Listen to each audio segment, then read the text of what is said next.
இது பற்றிய கருத்துக்களை நம்மிடம் பகிர்ந்து கொள்வதற்காக அரசியல் விமர்சகர் திரு ரவீந்திரன் துரைசாமி இணைகிறார். வணக்கம் சார். அதிமுக கூட்டணியில் ஓபிஎஸ் சேர்வதற்கு வாய்ப்பே இல்லை என்று எடப்பாடி பழனிசாமி தெரிவித்திருக்கிறார். ஓபிஎஸ்க்கு வர என்ன வாய்ப்புகள் இருக்கு சார்?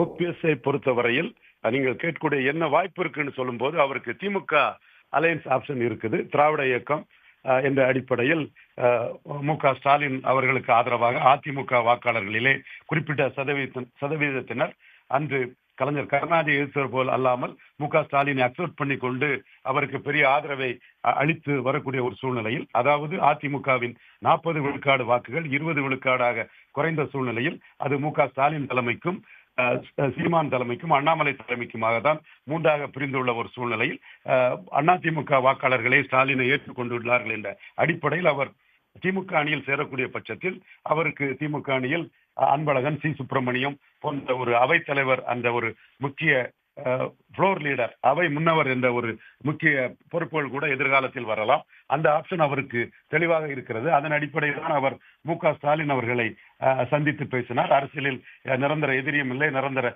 நண்பர்களும் இல்லை என்ற கருத்தை அவர் முன்மொழிந்தார். அவருக்கு திமுக ஆப்ஷன் தெளிவாகவே இருக்கிறது. இதை தாண்டி அவருக்கு இருக்கக்கூடிய இன்னொரு ஆப்ஷன் எம்ஜிஆர் ஜெயலலிதா புகழை காக்க அத்திக்கடவு அவிநாசி திட்டத்தின் போது தன்னை முன்னிறுத்தி எம்ஜிஆர் ஜெயலலிதா புகழை அளிக்க நினைத்த எடப்பாடிக்கு எதிராக எம்ஜிஆரை முன்னிறுத்தி இன்றைக்கு அரசியல் திரையுலகத்தில் எல்லாம் ஈடுபட்டு கொண்டிருக்கும் விஜயை முன்னிறுத்தி தாவேகா தலைமையிலான ஒரு கூட்டணியில் ஓபிஎஸ் சேரலாம். ஓபிஎஸ்க்கு 2 ஆப்ஷன் இருக்கிறது.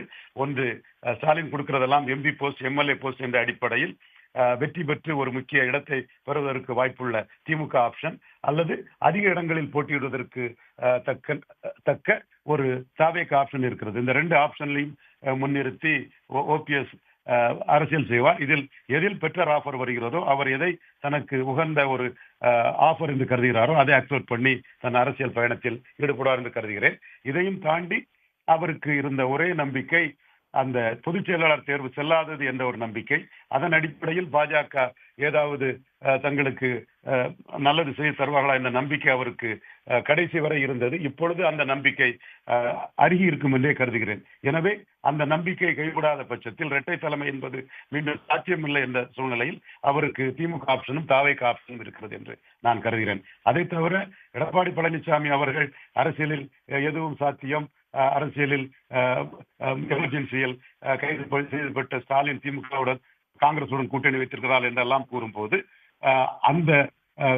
அந்த உதாரணம் இதற்கு பொருந்தாது. இப்போது இவர் மக்களவை தேர்தலிலே பாஜக மைனஸ், கிறிஸ்தவ முஸ்லிம் வாக்குகளுக்கு மைனஸ் என்று அவர் கூறியவர் இப்பொழுது அவர் பாஜகவுடன் சேர்ந்திருக்கிறார் என்றால் அண்ணாமலை எடுத்த 18 விழுக்காடு வாக்குகளும் அண்ணாமலை மீண்டும் ஒரு அணி அமைத்து விட்டு தன்னை 3வது தள்ளி விடுவார் என்ற அச்சத்தின் அடிப்படையில் தான், அவர் தோல்வியின் அடிப்படையில், வீழ்ச்சியின் அடிப்படையில் தான் அவர் பாஜகவுடன் இணைந்திருக்கிறார் என்பதும் தரவுகளோடு கூட்டிய உண்மை. சார், இப்போ அன்புமணி பாமகவுக்கு 18 தொகுதிகள் கொடுத்திருக்காங்க அதிமுக பாஜக கூட்டணியில. தேமுதிகவும் 18 தொகுதிகள் கேட்பதாக ஒரு தகவல் வெளியாகிருக்கு. பாஜகவும் அதிக தொகுதிகள் கேட்கிற நிலையில அதிமுக பாஜக கூட்டணியில இந்த கூட்டணி கணக்கு பலன் அளிக்கும் நினைக்கிறீங்களா சார்? எடப்பாடியோட கூட்டணி கணக்கு. தேமுதிக இன்னும் அதிமுக கூட்டணியில இளையல. அதிமுக கூட்டணியும் ஒரு ஆப்ஷனா வச்சிருக்கிறாங்க. அதிமுக கூட்டணியை விட்டு அவங்க வெளியேறிட்டாங்க. மக்களவை தேர்தலில் அதிமுக கூட்டணியில 5 இடங்கள் நின்று ஒரு 2.7 விழுக்காடு வாக்குகள் அவங்க பெற்றவங்க. சட்டமன்ற தேர்தலில் அவங்க அதிமுக கூட்டணியில இடம் பெறாம தினகரனோட அமமுக கூட்டணியில தான் 2021ஆம் ஆண்டு இடம்பெற்றாங்க. இப்பொழுது அவங்க 9ஆம் தான் தங்கள் கூட்டணியை அறிவிக்கும் சொல்றாங்க. அவங்க திமுகவை காட்டி அதிமுகவிடமும், அதிமுகவை காட்டி திமுகவிடம் பேரம் பேசிக் கொண்டிருக்கிறார்கள். அவர்கள் எந்த கூட்டணியில் சேரப்போகிறார்கள் என்பது இன்னும் வரும் நாட்களில் தான் தெரியும். அதே வேளையில் பிளவுபட்ட பாமகவுக்கு இணையான சீட்டுகள் அதிமுக கூட்டணியில் சேரும் பட்சத்தில் தங்களுக்கு வேண்டும் என்பதில் அவர் உறுதியாக இருப்பார்கள்.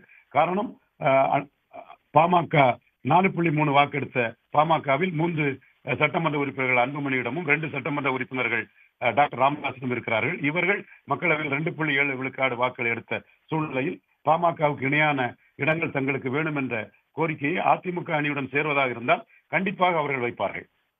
பாஜகவை பொறுத்தவரையில் அவர்கள் முந்தைய காலகட்டத்தில் 3.7 விழுக்காடு வாக்குகள், 2.7 விழுக்காடு வாக்குகள் என்ற சூழ்நிலையில் தான் இருந்தார்கள்.